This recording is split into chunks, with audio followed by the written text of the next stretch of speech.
thank you to all of you for these very interesting remarks and also for helping us to understand some of the European trends in a more, I would say, structured and analytical way. I think it raises a lot of questions and willingness to discuss. I think we have some minutes. I don't know who's sharing, who's responsible for the room here, but we have some moments for questions and answers. Is there a microphone or can you speak out?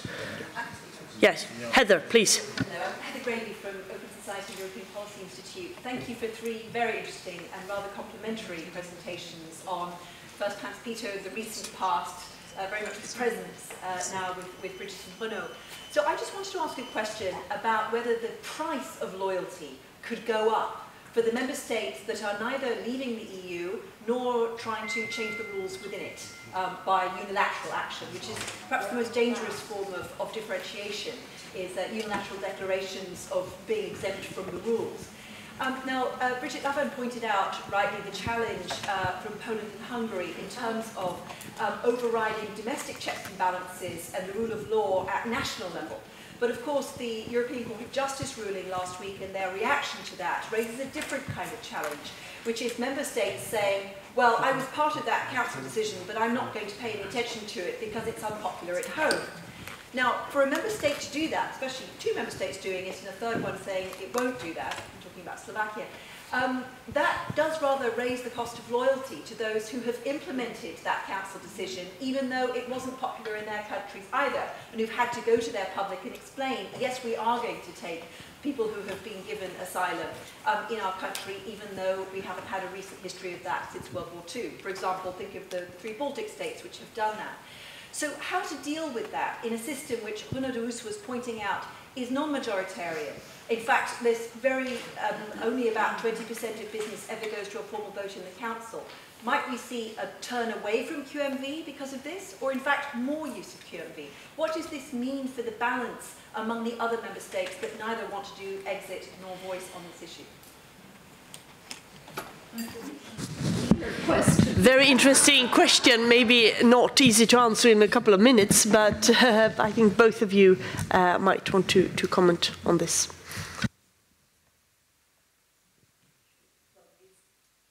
It's a great question. It's worth the seminar in itself. And it's worth a seminar in itself. So if one thinks about how the EU manages to sustain a high level of collective endeavour, there's no doubt that the glue is provided by the treaties and the rules, and then the institutions mediating the practice. If you get serious and sustained challenge to that, then that weakens the EU very significantly. And that's why I think that there has to be almost a systemic response that, and probably the wisest thing to do is to try to find devices where the cost of non-loyalty is high. It's not high enough at the moment. In other words, that with the privileges and obligations come rights, but if you disregard the fundamentals of the system, I mean, compliance levels, as we know with EU law, is varied across time, policy area. But if it's fundamental to the system, then I think there must be costs imposed of non-loyalty. But also, I think, and this is, I remember it was sometime during the Euro crisis, Amato had a wonderful piece in the Financial Times where he said that the EU had too much politeness. And what he was actually saying was that in the EU, the balance between diplomacy and politics was still, there was too much diplomacy still. Now, I think the Euro crisis did for some of that. I think it became a less diplomatic, but I do think that it does mean that collectively those who are loyal to the core must demand that loyalty or impose costs on the others. That's not, it's a really difficult, because as we know, the EU is much more powerful before countries join in its ability to shape their institutions. And as we've discovered, post-membership, despite Article 7, the toolkit is weak, and the willingness to use the toolkit has been, in my view, too weak.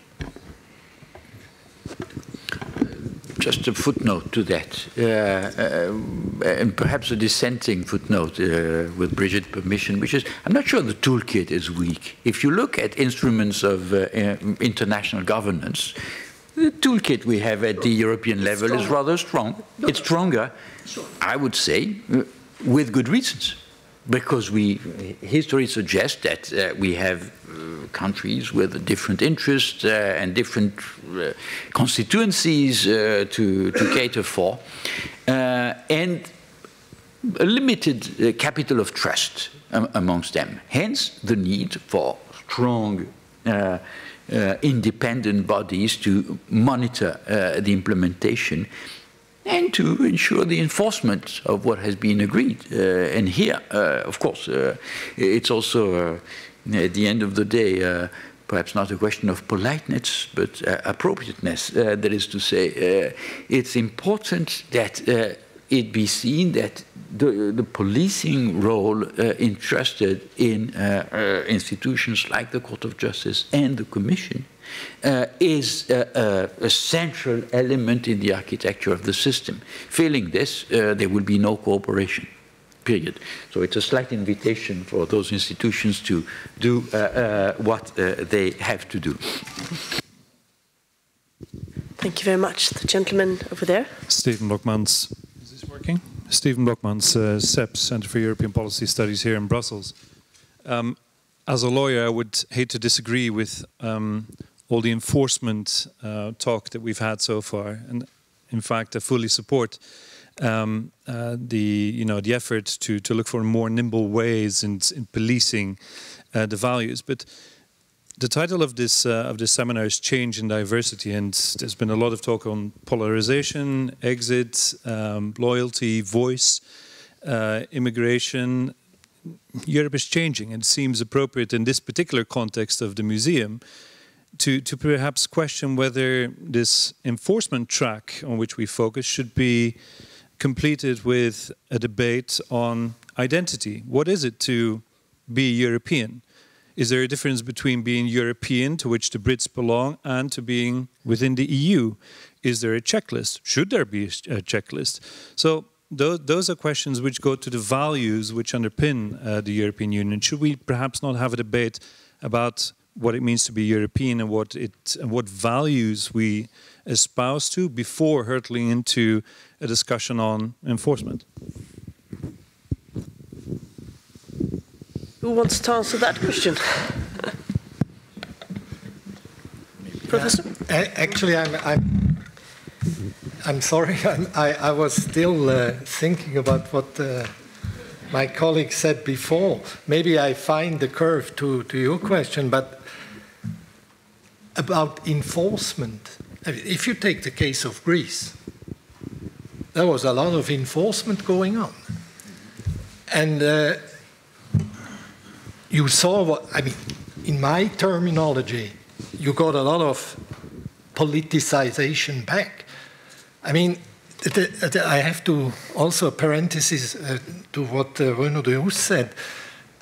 What I talked about was party politicization, but at the domestic level. So what my general point was, if you manage conflicts at the supranational level in a way which enforces certain rules on member states which are highly reluctant to accept them, you will, at the nation state, example Greece, incite an enormous politicization. So when you think of what Brigid said about other nation states, which member states which should be maybe brought into line, you risk an enormous politicization of European integration in Hungary or in Poland or whatever. The question is whether you want to run this risk. Now, you say we should think about a common identity.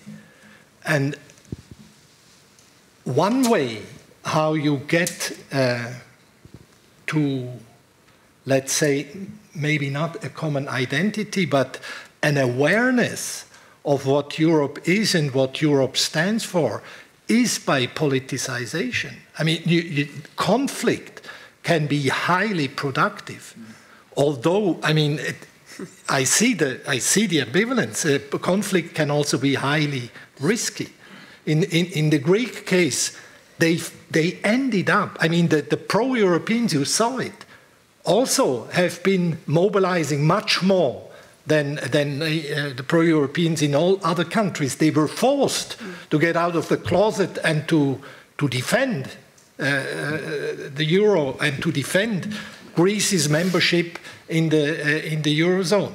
So you could say if the enforcement is going to be imposed on Hungary or on Poland, then the pro-Europeans will be strengthened or will be incited to do their act and to promote European identity in the way you suggest. But I think it's a political process which is conflictual and which is risky. I mean, it can backfire, and we don't know in advance in what direction it goes. We have two more. Andrew Duff and the gentleman there. You as well? Yes. Thank you very much. I think one could... does this work? Yes. I think one could draw some conclusions from the past of the EU. And the first 20 years were spent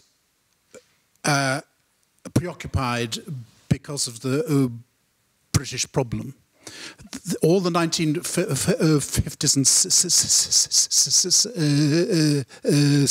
60s, the thing that we'd expected to occur, that Monet had expected to happen, was obstructed or obscured because of the threat of the Brits, who were trying to change their mind and come in again, or to come in. And I hope that the next 20 years are not going to be a repeat of that episode.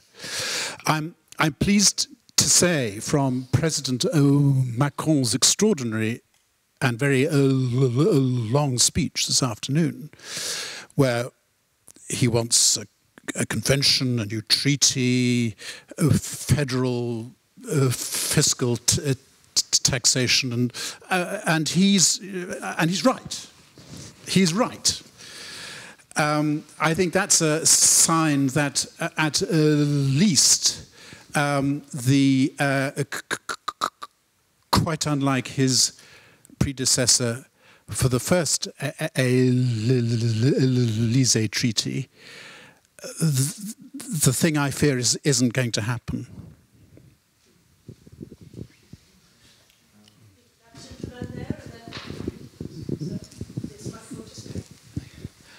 Garvin Walsh, if I can sort of demand the patience of the audience for yet another somewhat parochial Brexit-related question. Following on really from Brigid's remarks and my observation of the scene in Britain in the last 14 months or so since the referendum, has been the surprising lack of pro-European Remainers, in that about half of the people who supported a Remain vote accepted the basic narrative of the Leave campaign, that sovereignty was lost, not pooled, that people in other European countries were immigrants, not fellow European citizens. And this has created a situation where, or maybe as the result of a situation of the sort of intellectual victory of the pro-Leave side. And my question really is, how much strength do such narratives have in other member states? Or is this a purely another case of British exceptionalism? Well, may I answer that question? My name is Arthur Legger, and I'm one of the founders of the Forum for Democracy in Holland, which is now one of the Leave parties in Holland. How do you do this? Is it on? So like this. And we now have 2 seats in the Dutch parliament, and we are very, well, pro an exit.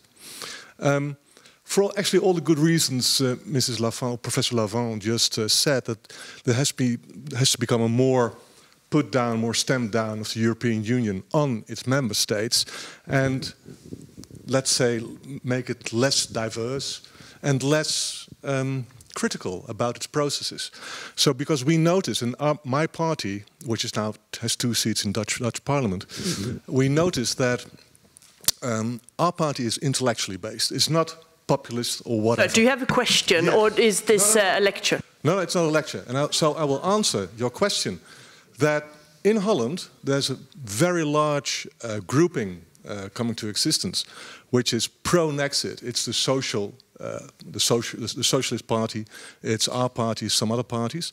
So the example of a Brexit, which has been very, well, as a historical fact, has been very successful.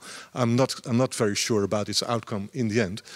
Well, you know, so also in Holland there's a big grouping which is going to vote for an exit. But that's just my remark.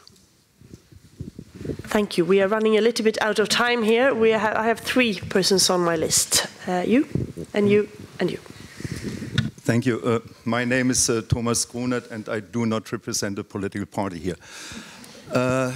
I noticed that Renaud Dehousse and Andrew Duff, they mentioned Macron's speech today at the Sorbonne on how to reshape Europe.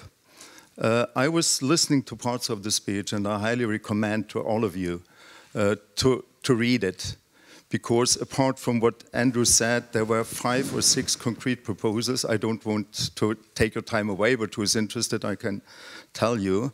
In any case, his basic message was to say that l'Europe est trop faible, trop lent, et trop inefficace. The remedies are sovereignty, unity, plus souverain, plus uni, et plus forte. Now let's leave the strength and the weakness away. I mean, these are catchwords.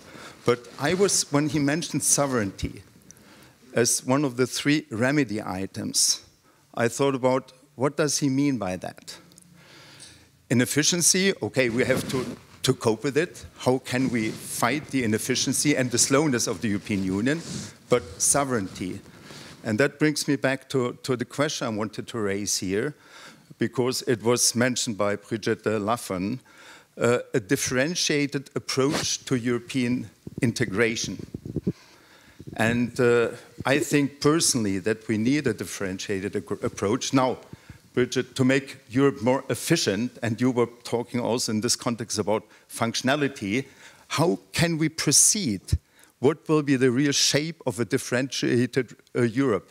But here, that's my question. Do you have any ideas how we can transmit this program of Macron into real political items? One very last remark on not on sovereignty, on European identity. I think that is definitely a key question.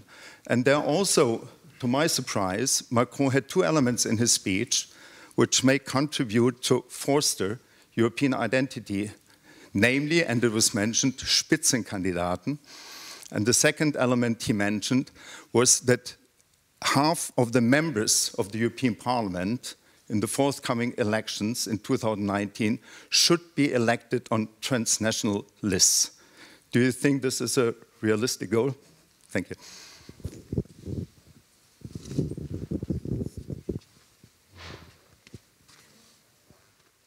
I can't address all the points you raised, Thomas, but 2 things.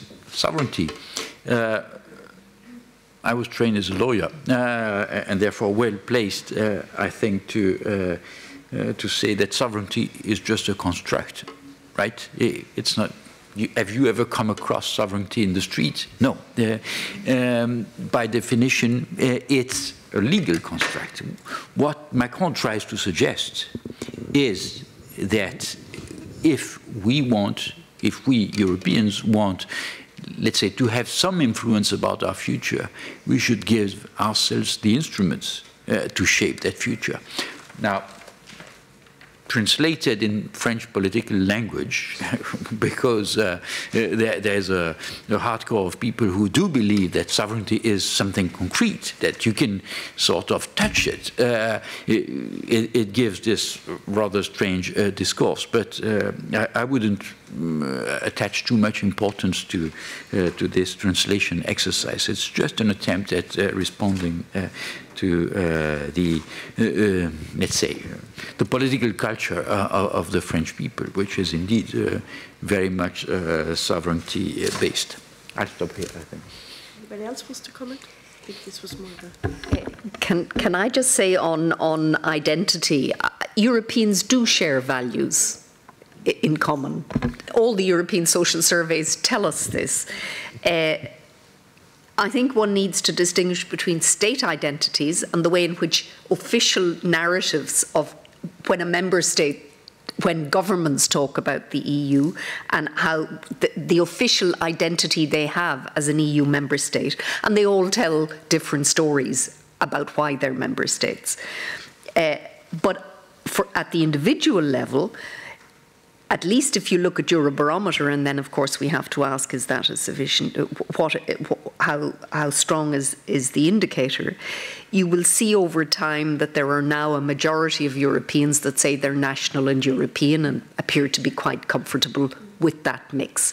And that was not always the case. There are differences across Europe, but a majority of Europeans today. Now, no one says European only, or at least 2–3%, and very few would say European and national. In other words, European identity will always be much thinner, much thinner than national identities.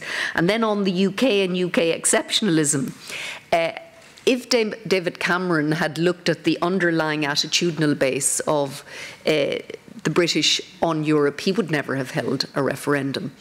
That doesn't mean that that referendum couldn't have been won. It could have. It was very close. But if you look at a majority of Europeans saying they're national and European, in the UK today, 64% national only. 31% national and European. And on benefits of EU membership, do you think the EU is another world, is a good thing, etc., etc. The UK was much more at the end of a particular spectrum with much weaker attachment. In other words, the good old adage of fog on the Channel continent cut off was really deeply rooted in this island state. And I think, as I said, had Cameron looked at the data, he might have been less confident about, because the irony is the European issue was not that politicised in the UK in this period. It was in other periods. And now it will be one of the top agenda items for the UK probably for the next 20 years. Or beyond. Whereas it didn't have to be, he mobilised the issue by having a referendum. So he didn't look at the data. Indeed. We are running out of time. There are two more questions. Maybe we can take them at the same time. You and you. Then I think we have to wind up. It's a short question, you'll be glad to hear. Tony Connolly's my name with Irish Public Television, RTE. Just on a point you made, Brigid, about the EU being more comfortable with a smaller country and having a bilateral arrangement like Switzerland and Norway and so on, but Britain being a much bigger country and having a lot more demands that perhaps the EU can deliver. Do you worry about the fact that there might be, this might just become adversarial by its nature and perhaps terminally so as these negotiations go on? Thanks. I think, oh, sorry. Oh, Thomas Jørgensen, I used to be at the history department, so I have two historian questions. One of the, or more comments, let's be honest. One of the, on the values, when Bulstrode was professor, we were all forced to read Koselleck. Koselleck wrote about the wars of religion during the Cold War. And he said, when you put values into politics, then people start to kill each other off. because there's no compromise. You cannot compromise on this. So it's much better if values out of politics. And there's some truth in that, to say, well, democracy and European democracy is a system where we can have different values and be together without killing each other off. And so I'd be careful about going into that value. It's even worse. Second thing was about, I was submitted to the long Macron speech as well. I think, yes, there's all the federalism in it. But if you listen to the end, who's the agent of change? Another historian thing to look for. Who's the agent of change? He said, I will sit down with the other heads of states. And the Commission and the European institutions can be there as well if they want. And then we'll sort this out in our own means. So it was not a Brussels-centric federalism, if there's any federalism in it. À la française. Yes, I think it was a question direct. Well, I think the first thing to say on Macron, he is French president. I mean, this is a long tradition, so it doesn't surprise me at all. On how adversarial the Brexit negotiations can become, it's very difficult to tell. I would be surprised if there's agreement in October that it can move to the next phase. But saying it eventually moves, as I think it will, to the next phase, there's no doubt that the UK's expectations of what is available, in my view, is unrealistic. It's way above what can be delivered for the EU to maintain the single market and the credibility of the system. As I think Barnier said, that the UK can't have EEA-type access with CETA obligations. And I think it will be a real struggle to find an agreement that both sides can buy into. And of course, the UK is in it's a very asymmetrical negotiation, which the UK should have known before it embarked on this process. But I do think it suffers a little from the large state hubris. And it's a terrible shock when you realise that you might be large but not that large. And the balance of forces is just not good. And of course then there is the famous ticking clock, as Michel Barnier reminds us time and time and time again. I think there's a commitment to reaching an agreement. But what agreement and under what conditions? Looking into that crystal ball is beyond me. Any last comment from the panel? There are lots to discuss, of course. Are there any housekeeping? Yes, the clock is running. Are there any housekeeping details from the organizer? I think there's a drink, no? Yes. Yes, outside? That's always good news. Okay. Thank you so much for all your comments, and for yours who could have gone on for many, many hours, actually, because there are no real answers, but then just accumulating questions on this. I think this was a happy launch of the first Brussels event of the European University Institute here, so thank you very much. Thank you to all of you. As I said, there is just outside a little refreshment.